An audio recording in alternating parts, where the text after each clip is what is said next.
সোহেলে এই যে সোহেলে চিংড়িগুলোর কথা বলছিল না, এই চিংড়ির কথা বলছিল না, এটার কথা বলছিল। এই চিংড়িগুলো কত করে কেজি? 850 কেজি।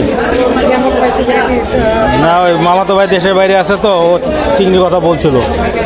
আচ্ছা পোয়া নাই, পোয়া খুঁজতেছিলাম। ইলিশ কত করে এটা? 450 আর 600। না ওখানটা ঠিক আছে, ওদের কাছে নিচ্ছিলাম কয়েকবার। আয়ের মাছগুলো এরকম লম্বা লম্বা কে কত কত? 650 কেজিতে কয়টা ওঠে? 3টা 1 কেজি। আয়ের মাছ, আয়ের মাছগুলো একটু লম্বা, এটা লম্বা কেন এত? আয়ের মাছ, আয়ের মাছ, আয়ের মাছগুলো এখন লম্বাই হয়।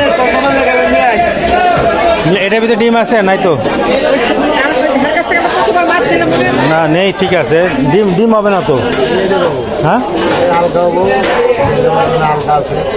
কত করে এগুলা? 500 টাকা কেজি হলে ঠিক আছে। হ্যাঁ কত করে? না 500 করে করেন, 500 করে হলে নিতাম। হ্যাঁ 600 টাকা তো ওরাই বলতেছে। সস্তা সস্তা একদম কম। হ্যাঁ কত? না দেখছি আমি, দেখি কি মালা চাইছিল একটু মাছ বাচ্চা। আচ্ছা কত করে দিব এটা কোন? একদম করে দেন। দিমো কত করে? আমি শোনো 550 করে দাম, 600 টাকার মাপো। এই তো শোনো 550 করে দাম, 600 টাকা মাপো। তুমি কটা মাপো? 4টা মাপো, 4টা মাপো। বন্ধুরা 1 কেজি 422 গ্রাম। কয়টা? 5টা ইলিশ, 5টা ইলিশ মাছ উঠলো। তো ওই ভাইয়ের কাছ থেকে আমি মাঝে মধ্যে মাছ নেই।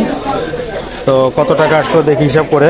1 কেজি 422 গ্রাম। তো আজকে ইলিশ মাছ নিলাম, আয়ের মাছ আছে, অনেক ধরনের মাছ আছে। ওখান থেকে নিয়ে এলো লাইভ রুই মাছ। তো আজকে নিব না। তো আজকে এই পর্যন্ত ভিডিওটা। দেখি ভাই বলছিল বড় চিংড়ি, এই চিংড়িগুলার কথা বলছিল কিনা জানবো আমি। তো ভালো থাকবেন, এ পর্যন্তই। আসসালামু আলাইকুম।